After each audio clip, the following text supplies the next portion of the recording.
¿Qué tal? Yo soy Michelle Chaín y esto es lo de hoy en temas económicos. Vaya arranque de semana que nos dio el mercado internacional del petróleo. Yo nunca querí verlo, estoy seguro que no soy el único, pero por primera vez terminamos una jornada con precios negativos para el caso de los hidrocarburos. Y cuando hablo de precios negativos no me refiero a que haya sido una mala jornada y digas que te fue negativamente, no. Estoy hablando de precios con signo negativo, es decir, en lugar de que tú fueras a Estados Unidos y quisieras comprar un barril de petróleo y dieras 10, 15 o 20 dólares por él, literalmente los productores tejanos te daban 36 dólares para que te llevaras su barril de petróleo. Y algo similar sucedió con el caso de la mezcla mexicana. Algo de verdad excepcional que únicamente se puede entender en esta terrible excepcionalidad en la que nos ha metido el COVID-19.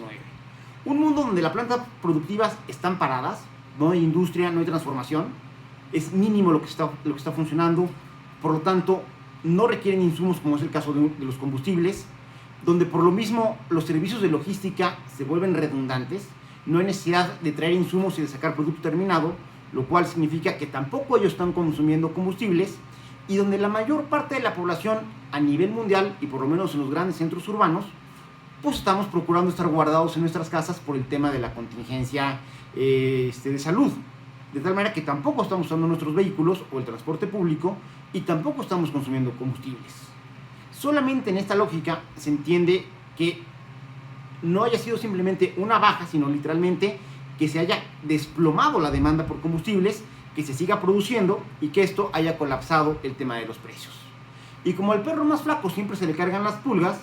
se juntó con que precisamente el lunes terminaron, o fue la fecha límite de los contratos de futuro del mes de abril, de tal manera que había mucho petróleo que entregar en instalaciones que, como no habían procesado el que ya tenían, estaban literalmente nadando en petróleo y no tuvieron manera de tener espacios físicos seguros para almacenar todo el petróleo que les estaba llegando. Y es por eso que acabaron pagando para que alguien se llevara ese petróleo y lo pudiera almacenar a su nombre en algún lugar seguro. Paradójicamente, América del Norte, y hablo de la región, está sobrado de plantas de procesamiento del petróleo, de refinerías, y por el otro lado está urgido de espacios físicos donde poder almacenar el petróleo. Y lo que vimos, asimismo, pues fue el mercado en acción. Ver cómo, en el caso específicamente de México y del gobierno mexicano, lo que no logró explicarle Estados Unidos, lo que no logró explicarle Rusia, lo que no pudieron explicarnos el resto de los países productores de petróleo en la OPEP, lo que no hemos logrado explicarle los analistas, los economistas, los especialistas en el mercado de hidrocarburos,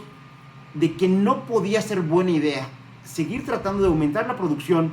cuando los precios iban para abajo, cuando el precio de venta estaba prácticamente al mismo nivel que nuestro costo de producción, y cuando las condiciones del mercado señalaban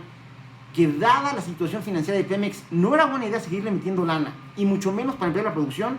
Nos los acaba de demostrar el mercado a través de un precio. Y me parece, por las declaraciones que ha hecho el propio presidente, que en algo tendrá que cambiar su política respecto a Pemex y su política respecto a la economía nacional. Esperemos que sea para bien y que esta llamada de atención sea lo suficientemente fuerte para que se den cuenta de que si seguimos haciendo lo mismo que habíamos hecho hasta diciembre del 2019, no le esperan cosas buenas a la economía mexicana. Para bien o para mal, el COVID-19 llegó a cambiar el mundo en el que estamos viviendo. Y las recetas de política económica que podrían haber funcionado antes del COVID, ahora se enfrentan a una realidad totalmente distinta y donde también las prioridades han aumentado. Poco a poco se empieza a ver de manera cada vez más clara el impacto de la crisis en la que apenas nos estamos adentrando, y se empiezan a ver ya las consecuencias del tema de la destrucción de fuentes de trabajo. En el caso de México, y lo hemos platicado antes, no existe un indicador que nos mida el desempleo como tal. Por un lado tenemos el que nos dé el INEGI, que mide la desocupación, que es algo mucho más laxo. Aunque tú hayas trabajado un par de horas a la semana y te hayas ganado una lanita,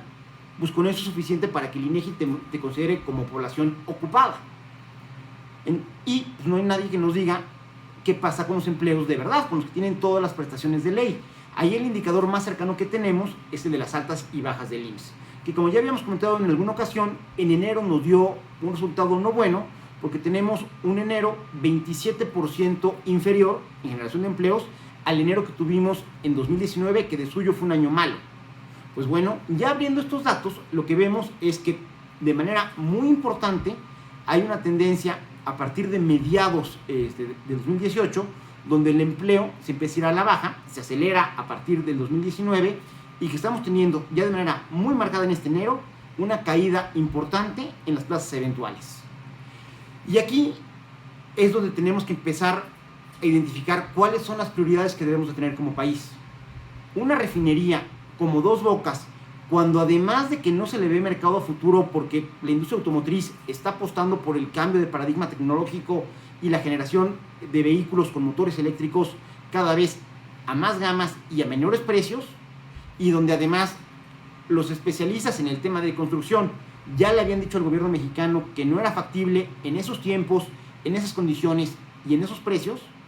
o ocupar todo ese dinero, uno, para atender temas de contingencia. México está entrando hoy, esta semana, a la fase 3, donde se van a empezar a disparar de manera importante tanto los contagios como lamentablemente las defunciones. ¿Qué tenemos que priorizar? Tener equipo médico para atender esta tercera etapa de la contingencia, o seguir apostando en una muy polémica y muy cuestionada refinería. ¿Qué es más importante? Destinar dinero hoy